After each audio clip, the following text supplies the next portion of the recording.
नमस्कार। एक बार पुनः आप सभी का फिजिक्स की ऑनलाइन क्लासेस में हार्दिक स्वागत है। तो फ्रेंड्स, हमने लास्ट क्लास में इलेक्ट्रिक फील्ड के बारे में बात की थी और इसकी इंटेंसिटी यानी तीव्रता किस जगह कितनी होगी इसके बारे में बात की थी। आज का टॉपिक है electric field due to a point charge, यानी किसी पॉइंट चार्ज के कारण किसी बिंदु पर विद्युत क्षेत्र की तीव्रता कितनी हो सकती है उसके पर बात करते हैं। तो मान लो ये कोई Q क्या है, सोर्स चार्ज है। Q एक सोर्स चार्ज है, ठीक है, पॉइंट चार्ज है। इसके कारण इस P पॉइंट पर आपको विद्युत क्षेत्र की तीव्रता या विद्युत क्षेत्र पता करना है। तो अपन क्या करेंगे, सबसे पहले मान लेते हैं कि इस पॉइंट की इस चार्ज से डिस्टेंस है r, दूरी है r, ठीक है। तो इस पॉइंट पे अपन को इलेक्ट्रिक फील्ड पता करना है। तो अपन क्या मानेंगे, ये मानेंगे कि इस पॉइंट पर एक टेस्टिंग चार्ज है, वो है क्या, Q। अपन ने मान लिया टेस्टिंग चार्ज है, टेस्टिंग चार्ज Q है, ये अपने पास सोर्स चार्ज है, ठीक है। अब देखो, जैसे ही आपने ये टेस्टिंग चार्ज इस Q के इलेक्ट्रिक फील्ड में रखा तो इस पर क्या लगेगा, एक फोर्स लगेगा, ठीक है। वो फोर्स का मान क्या होगा, उस फोर्स की वैल्यू क्या होगी, उस फोर्स की वैल्यू होगी F इक्वल्स टू क्या, QE। पढ़ा है आपने, F इक्वल्स टू QE। किसके डेफिनेशन से, definition of electric field intensity, electric field intensity की डेफिनेशन से हमने लिखा। हमने विद्युत क्षेत्र की तीव्रता की परिभाषा से ये लिख लिया कि इस टेस्टिंग चार्ज में कितना फोर्स लगेगा, F इक्वल्स टू QE, ठीक है। लेकिन कूलाम का नियम क्या कहता है कि दो पॉइंट चार्ज के बीच जो फोर्स लगता है उसकी वैल्यू क्या होती है, according to Coulomb's law, according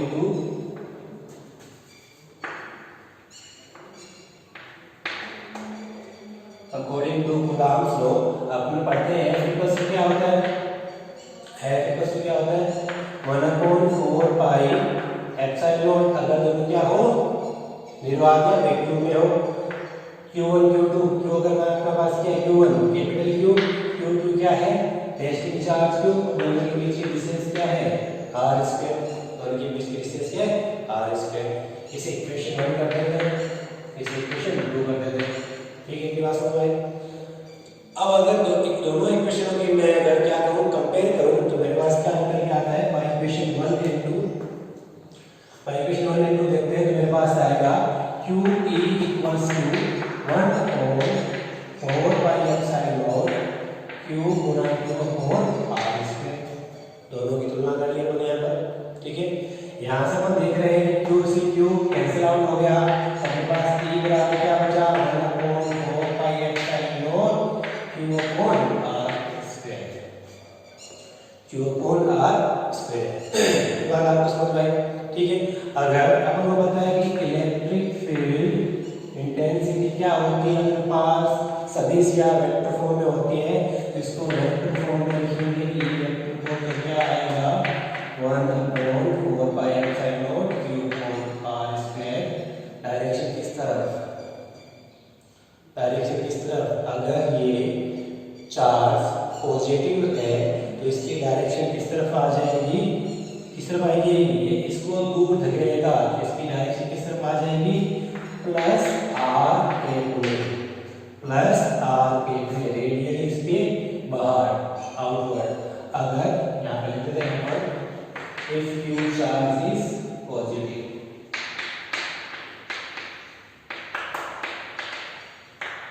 ठीक है। अगर ये Q चार्ज क्या हो, नेगेटिव हो, तो मेरे पास ये वेक्टर क्या आएगा, 1/4 pi epsilon Q/r square. Direction क्या हो जाएगी, अब ये इसको क्या होगा, अपनी ओर आकर्षित करेगा, तो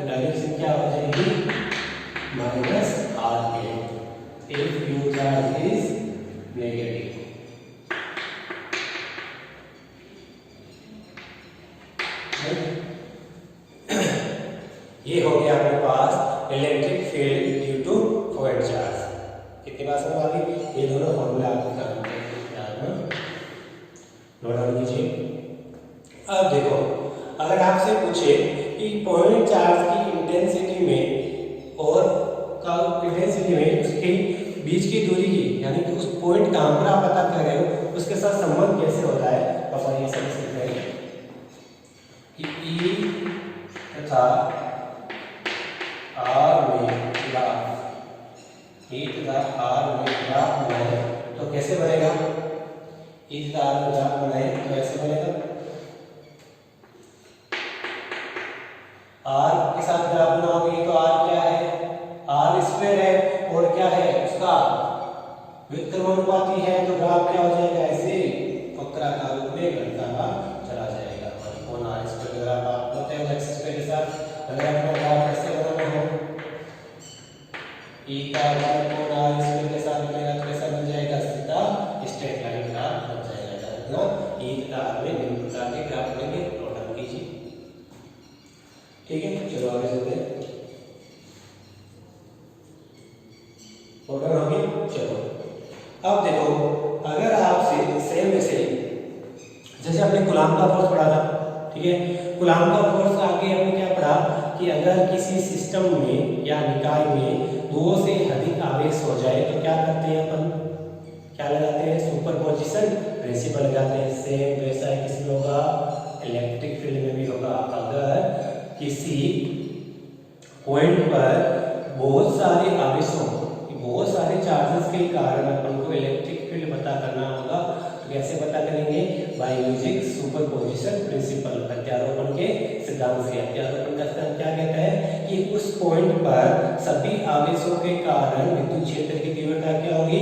उन सभी का क्या होगी? सदिश योग होगी, यानी वेक्टर एडिशन होगी। ठीक है, इसे रख करते हैं। तो आप हेडिंग लिखोगे क्या? Electric field due to system of charges. Electric field due to system of charges. ठीक है, फॉर एग्जाम्पल ये देखो, अगर अपने पास क्या है, पर एक पॉइंट है P, ठीक है, एक चार्ज यहाँ पर पड़ा है Q1, एक चार्ज यहाँ पर पड़ा है Q2, ठीक है।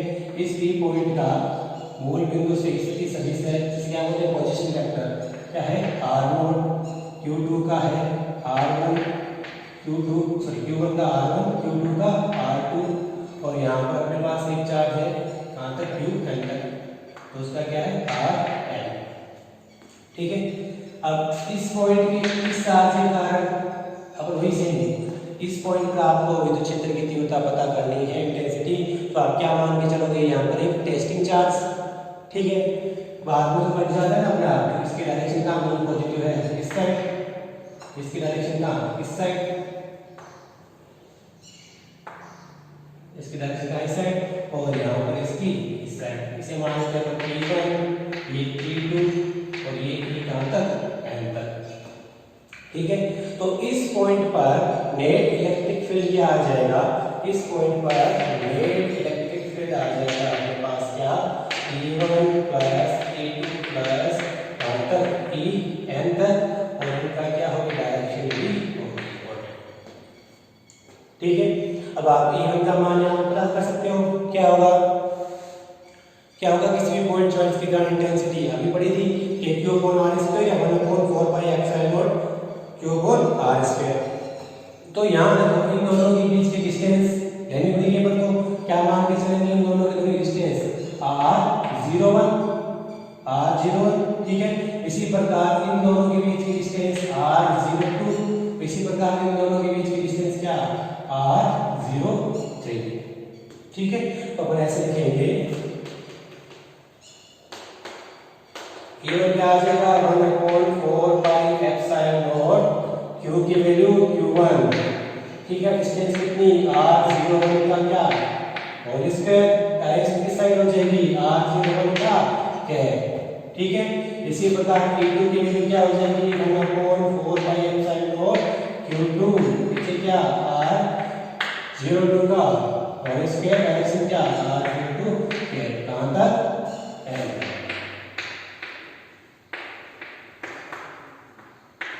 ये नोट डाउन कीजिए। अब आपको पता है क्या नॉर्मल एंगल क्या सारी चीजें नहीं इसे पढ़ रखती है। ये किसके कारण आ जाएगा? सिस्टम के कारण। सिस्टम समझते हो जहाँ पे दो या दो से अधिक हो, ठीक है। नोट डाउन कीजिए। इसके बाद आप चाहो तो 1/4 कॉमन ले सकते हो। नीचे क्या पता चलेगा? क्यू आई आर जो है समेशन वाला फॉर्मूला आपने लिखा था, ऐसे लिख सकते हैं।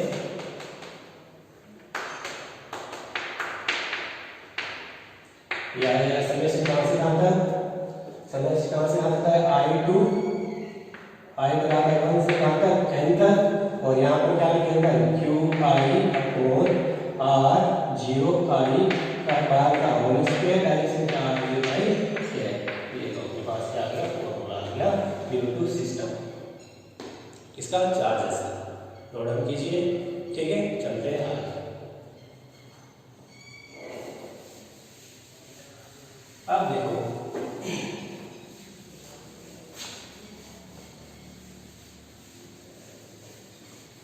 अब अपने पास इस पोर्शन के हमको न्यूमेरिकल करने हैं, क्योंकि अपने पूरी लेक्चर स्टडीज कितने नंबर की है?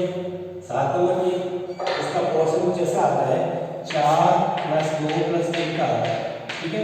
इस 2 नंबर वाले में हमेशा क्या आता है? न्यूमेरिकल आता है, ठीक है। इसलिए न्यूमेरिकल तो साथ साथ करनी होंगे आपको। हो सकता है पूरा वीडियो में सारे न्यूमेरिकल नाम करा रहा हूँ, लेकिन आप आरबीएससी की जो बुक है राजस्थान बोर्ड की, उससे साथ साथ में न्यूमेरिकल लगाते चलिए। न्यूमेरिकल ही पोर्शन ऐसा है जो हमको फिजिक्स में इंटरेस्ट नहीं, हमको यूज बताता है। इसका यूज कहाँ होगा? अपने केक्यू को ना इसको रख लिया, अब इसका यूज कहाँ है? न्यूमेरिकल करोगे तो कुछ फील होगा ना, ठीक है। चलो अब देखो आगे नेक्स्ट अपना टॉपिक है electric field lines. Electric field lines जिन्हें हिंदी में बोलते हैं विद्युत क्षेत्र रेखाएं। जिन्हें विद्युत क्षेत्र रेखाएं बोलते हैं। चलो इसके बारे में बात करते हैं। अब देखो हुआ क्या था, लगभग 19वीं शताब्दी की बात है। अब अपन ने क्या एक चीज पढ़ी है कि चार्ज है, उसके चारों ओर जो एरिया होगा उसका पूरा एरिया होगा, जिसे हमने क्या बोला था? इलेक्ट्रिक फील्ड बोला था। जहाँ पर कोई भी आवेश आएगा या चार्ज पार्टिकल आएगा उसे हमेशा कौन सा फोर्स, अट्रैक्शन या रिपल्सन फोर्स अनुभव होगा, फील होगा, ठीक है। तो अब देखो उसी के आधार पर क्या हुआ, एक साइंटिस्ट थे अपने पास फेराडे नाम से। उन्होंने क्या कहा कि कोई भी एक चार्ज पार्टिकल है या आवेश है, ठीक है, उसके चारों ओर का जो क्या है विद्युत क्षेत्र है, चारों ओर का इलेक्ट्रिक फील्ड है, उसको ग्राफिकली कैसे? ग्राफिकली ग्राफीय निरूपण से और नॉन मैथमेटिकली। इसका मतलब क्या होगा? अपन अभी पढ़ रहे हैं ये बराबर है f को, ये मैथमेटिकली तो बता रहे सब चीजें, और नॉन मैथमेटिकली एक रिप्रेजेंटेशन लगाया था। इसका रिप्रेजेंटेशन ऑफ इलेक्ट्रिक फील्ड। और आपको सिंपल लाइन में देखो, एक साइंटिस्ट थे फेराडे, उन्होंने ये बोला कि कोई भी एक आवेशित वस्तु है उसके चारों ओर क्या होगा? विद्युत क्षेत्र होगा। इस विद्युत क्षेत्र को ग्राफीय निरूपण के लिए, ग्राफीय और नॉन मैथमेटिकली बताने के लिए उन्होंने क्या यूज किया? कुछ इमेजिनरी लाइन यूज की। क्या यूज की? कुछ इमेजिनरी लाइन। इमेजिनरी मतलब काल्पनिक, जो रियल में नहीं है, रियल में अपन को दिखाई नहीं देगी। इमेजिनरी लाइंस या कर्व यूज किए थे, वक्र, इमेजिनरी लाइन या कर्व यूज किए थे। उनको क्या बोला था? विद्युत क्षेत्र रेखाएं। उन्हें क्या बोला था? विद्युत क्षेत्र रेखाएं। कितनी बार समझे? अगर डेफिनेशन की बोले तो आप ऐसा लिख सकते हो कि किसी भी आवेशित वस्तु के चारों ओर विद्युत क्षेत्र को ग्राफीय निरूपण से दर्शाने के लिए कुछ लाइन, रेखाओं या वक्रों का उपयोग किया गया, जिन्हें क्या बोला गया? विद्युत क्षेत्र रेखाएं कहा गया। कितनी सी बात समझ आ गई? अब इनसे कैसा पता चलेगा विद्युत क्षेत्र रेखाएं? अब देखो, अगर ये देखो इलेक्ट्रिक फील्ड लाइन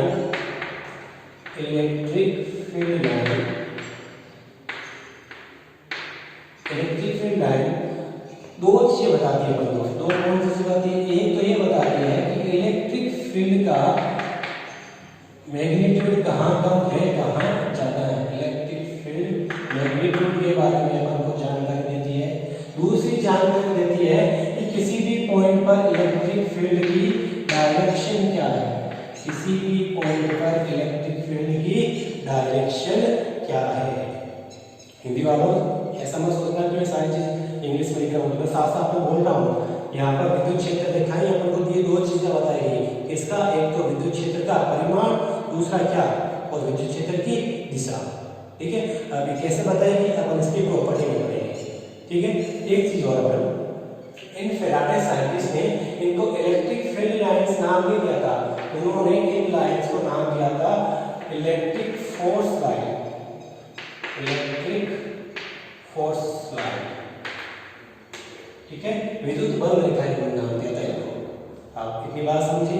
अब इनके वन बाय वन मैं प्रॉपर्टी लिख रहा हूं यहाँ पर, उसके बाद मैं आपको क्लासिफाई करूंगा, देखना। ठीक है, इतने नोट डाउन कीजिए। नेक्स्ट सेकंड में आप लिखेंगे property of electric field line.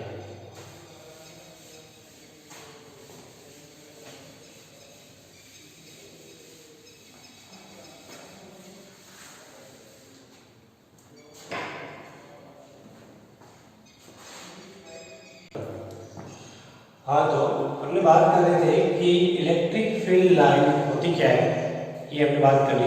अब बात कर रहे हैं इलेक्ट्रिक फील्ड लाइन की प्रॉपर्टीज क्या क्या है। तो मैंने यहाँ पर नोट डाउन इसलिए की है कि अगर आपको साथ में नोट्स बनाने हैं तो वन बाय वन आप देख लो। ठीक है, अब देखते हैं इलेक्ट्रिक फील्ड लाइन की पहली प्रॉपर्टीज क्या होती है कि electric field line always starts from positive. कहाँ से स्टार्ट होगी? पॉजिटिव चार्ज से स्टार्ट होगी और एंड कहां पर होगी? नेगेटिव चार्ज पर एंड होगी। समझे? इलेक्ट्रिक फील्ड लाइन स्टार्ट हमेशा कहां से होगी? पॉजिटिव चार्ज से स्टार्ट होगी और एंड कहां पर होगी? नेगेटिव चार्ज पर। अगर कोई सिंगल चार्ज पड़ा है तो उसको ऐसा लगेगा कि उसमें जो इलेक्ट्रिक फील्ड लाइन स्टार्ट हो रही है वो अनंत तक जा रही है, और अगर नेगेटिव चार्ज है तो ऐसा लगेगा कि अनंत से आ रही है। In case of single charge, it may start at infinity. ठीक है, अगर अपना क्या है आइसोलेटेड सिस्टम है, विलगित निकाय, विलगित क्या मतलब मिक्स हो रहा है। तो यहाँ पर देखो अगर पॉजिटिव चार्ज है तो उससे कैसे बाहर की ओर जा रही है, यहाँ से क्या हो रही है? स्टार्ट हो रही है, और यहाँ पर ऐसा लग रहा है सारी आगे मिल रही है, यहाँ पर क्या हो रही है? एंड हो रही है। इतनी बात समझे? ठीक है, हिंदी में आप कहना चाहो जैसे ना कि विद्युत क्षेत्र रेखाएं हमेशा धनावेश से शुरू होती है और ऋणावेश पर खत्म होती है, और विलगित आवेश के लिए विलगित आवेशों के निकाय के लिए ये समय बनाता है, डायग्राम बनाता है। इतनी बात समझे? दूसरा point, electric field lines are imaginary but electric field they represent is real. इसका क्या मतलब हुआ? इसका ये मतलब हुआ, देखो हमने कहा कि इलेक्ट्रिक फील्ड लाइंस एक कोई ग्राफिकल है इमेजिनरी लाइन का, रियल में एक्सेस नहीं करती, वो हमने केवल समझाने के लिए बता रखी है। ठीक है, तो लेकिन जो किसको रिप्रेजेंट करेगी? ये रिप्रेजेंट तो इलेक्ट्रिक फील्ड को करेगी, लेकिन वो तो रियल में एक्सेस करता है ना। ठीक है, इसलिए इलेक्ट्रिक फील्ड लाइन तो केवल कल्पना मात्र है, लेकिन ये जिसको दर्शाती है, किसको दर्शाती है? विद्युत क्षेत्र को, वो क्या होता है? वास्तविक होता है। ये दूसरी लाइन थी आपकी, मैंने इंग्लिश में लिखी है, हिंदी में बोली है, साफ साफ में देखो। ठीक है, तीसरी पॉइंट है अपने पास। तीसरा पॉइंट ये है कि किसी भी इलेक्ट्रिक फील्ड लाइन पर अगर आपने टेंजेंट खींची, क्या खींची? स्पर्श रेखा, तो उस पर स्पर्श रेखा खींचोगे तो स्पर्श रेखा उस पॉइंट पर किसकी डायरेक्शन बताएगी? विद्युत क्षेत्र की डायरेक्शन, इलेक्ट्रिक फील्ड की डायरेक्शन बताएगी। यहाँ पे आप लिख के नोट डाउन कर लेना। ऐसे देखो, जरूरी नहीं कि इलेक्ट्रिक फील्ड लाइन हमेशा स्ट्रेट ही हो, एक तरफ के रूप से भी हो सकती है, आपने पहले बात की। ठीक है, तो यहाँ पर इलेक्ट्रिक फील्ड लाइन है, अगर यहाँ पे इस पी पॉइंट में टेंजेंट खींचूंगा तो टेंजेंट क्या शो करेगा कि इस पी पॉइंट पर अगर चार्ज आएगा तो उसकी डायरेक्शन क्या होगी? इस साइड आएगी। अगर यहाँ पर आएगा तो उसकी डायरेक्शन क्या होगी? इस साइड आएगी। तो किसी भी विद्युत क्षेत्र रेखा अगर टेंजेंट खींचेंगे तो टेंजेंट क्या शो करेगी? टेंजेंट मतलब स्पर्श रेखा क्या शो करेगी? उस पॉइंट पर विद्युत क्षेत्र की दिशा को शो करेगी, डायरेक्शन को शो करेगी।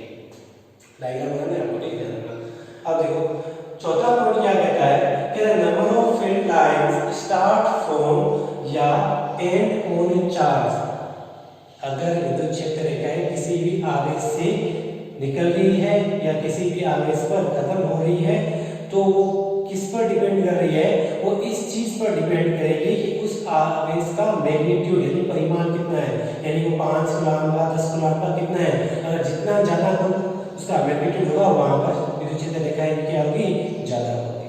इसके बाद हमने चारों पॉइंट नोट डाउन कीजिए, उसके बाद आगे पॉइंट नोट डाउन करें, इसके बाद आगे चलते हैं।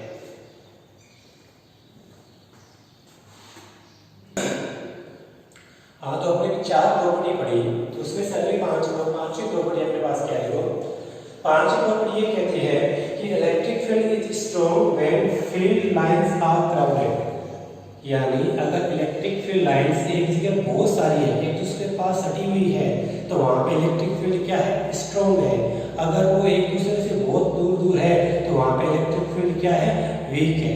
अपने पास ये डायग्राम, अगर जब बहुत सारे इलेक्ट्रिक फील्ड एक दूसरे के पास है तो एक पॉइंट पे अपना इलेक्ट्रिक फील्ड क्या है, मैक्सिमम।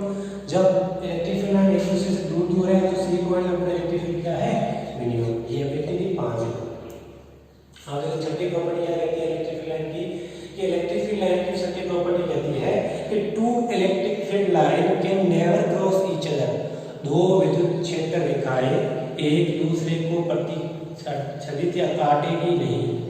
अगर वो एक दूसरे को काटेगी तो उस पॉइंट पर देखो, यहाँ पूरा में लिखा है, अगर ऐसा मान लो एक लाइन ऐसे आ रही है, एक लाइन ऐसे आ रही है, अगर ये दोनों एक दूसरे को काटेगी तो इस पॉइंट पर विद्युत क्षेत्र की 2 डायरेक्शन हो जाएगी, वो क्या है, पॉसिबल नहीं है। विद्युत क्षेत्र के 2 मान हो जाएंगे, वो क्या है, संभव नहीं है। इसीलिए two electric field line can never cross each other. अगली प्रॉपर्टी अपने पास क्या है, अगली प्रॉपर्टी ये है कि electric field line can never be a close loop. विद्युत क्षेत्र रेखाएं क्या होती है, कभी भी क्लोज लूप नहीं बनाती। क्लोज लूप का मतलब क्या होता है, एक लाइन स्टार्ट हुई, स्टार्ट होकर वही वापस आ जाए तो क्या बना देगी, लूप बना देगी। ऐसे अगर वहां पर यहाँ से स्टार्ट हुई और वापस कहाँ जाए, यहीं पे आ जाए तो क्या बना देगी, लूप बना देगी। लेकिन ऐसा गुण इनमें नहीं होता है कि जहाँ से स्टार्ट होती है वहां पे खत्म नहीं होती। अगर प्लस से स्टार्ट होती है खत्म कहाँ होती है, माइनस पे। ठीक है, तो इसीलिए अपने पास इसकी प्रॉपर्टी भी होती है कि never be a close loop. ठीक है, अगली प्रॉपर्टी देखिए, आठवीं प्रॉपर्टी क्या कहती है, electric field lines do not pass through a conductor. विद्युत क्षेत्र रेखाएं किसी भी चालक में से पास नहीं होती है। ठीक है, उसमें से गुजरती नहीं है। क्यों नहीं गुजरती, क्योंकि कंडक्टर में इलेक्ट्रिक फील्ड क्या होता है, 0। क्योंकि कंडक्टर में इलेक्ट्रिक फील्ड क्या होता है, 0। की बात याद रखना ना, 0 को कैसे गुजरेगी, क्योंकि हमने कहा था कंडक्टर पे सारा चार्ज कहाँ हो जाता है, सरफेस पे आ जाता है। पढ़ी थी ये बात, ठीक है। अगली प्रॉपर्टी है, देखो, electric field line start and end normal to the surface of conductor, यानी विद्युत क्षेत्र रेखाएं जहाँ से भी स्टार्ट होगी, शुरू होगी, और जहाँ पे भी खत्म होगी, वह जगह क्या होगी, हमेशा क्या होगी, सरफेस के नॉर्मल परपेंडिकुलर होगी, यहाँ पे नॉर्मल होगी। ये थी अपने पास प्रॉपर्टी। यानी ऐसा नहीं है कि अपने पास ऐसे ही कंडक्टर है तो ऐसा नहीं है कि इसके साइड से गुजर जाएगी, हमेशा क्या होगी, इसके ऑलवेज हो सकता है कि ऑलवेज क्या होगी, नॉर्मल होगी, परपेंडिकुलर। 10वीं प्रॉपर्टी अच्छे देखो, 10वीं प्रॉपर्टी कहती है कि इलेक्ट्रिक फील्ड लाइन में एक टेंडेंसी होती है, उसके पास एक ऐसा गुण होता है कि जिससे हम ये देखते हैं कि वो लॉन्गिट्यूडनली यानी लंबाई की दिशा के है, लॉन्गिट्यूडनली, इसमें क्या होता है, एक दूसरे को समेटने का संकुचन होता है, कॉन्ट्रैक्ट करते हैं एक दूसरे को, लंबाई के अनुपात से एक दूसरे को संकुचित करने का प्रयास करती है। जो इसका ये गुण क्या दर्शाता है, उसका ये गुण यह दर्शाता है कि पॉजिटिव के बीच क्या होगा, हमेशा रिपल्सन होगा। देखो जैसे ये बढ़ना चाह रही है तो क्या हो गई, आपस में ये सिकुड़ गई, लंबाई क्या होगी, क्या हो गई, ये सिकुड़ गई। तो ये गुण क्या दिखाता है, उसका पॉजिटिव या नेगेटिव के बीच रिपल्सन, यानी आप कह सकते हो सहजातीय यानी लाइक चार्ज के बीच क्या दिखाता है, रिपल्सन का फोर्स की टेंडेंसी दिखाता है। ठीक है, इसके बाद ये कहता है कि उनके बीच लैटरली यानी लंबाई के लंबवत फैलने का भी गुण होता है, उनमें लंबाई के लंबवत फैलने का भी गुण होता है। यह प्रवृत्ति यह प्रवृत्ति ये चीज दर्शाती है कि सेम चार्ज में तो क्या हो गया, रिपल्सन हमने देख लिया, उनकी ये प्रवृत्ति लंबाई के लंबवत फैलने की वो प्रवृत्ति ये दर्शाता है कि पॉजिटिव नेगेटिव यानी अपोजिट चार्ज में क्या होगा, हमेशा अट्रैक्शन होगा। ये देखो यहाँ से स्टार्ट हो गई और फिर इसमें चली गई, इसके बाद कहाँ से डायग्राम होने आपको ध्यान रखना, अभी से बात है बात क्यों सुनो।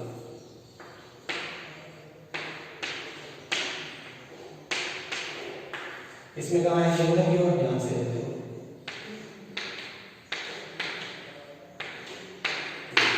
ये पश्चात यानी अगर विद्युत क्षेत्र दिखाई लंबाई के लंबवत क्या होती है, फैलने की प्रवृत्ति रखती है, तो उनका यह गुण क्या शो करता है कि विजातीय आवेशों, अलग प्रकृति के आवेशों में क्या होता है, आकर्षण होता है। ये सारी आपके पास प्रॉपर्टी थी, इनको अच्छे से याद रखना। कुछ भी सिंपल सा पार्ट है, बस नोट डाउन कीजिए। तो डायग्राम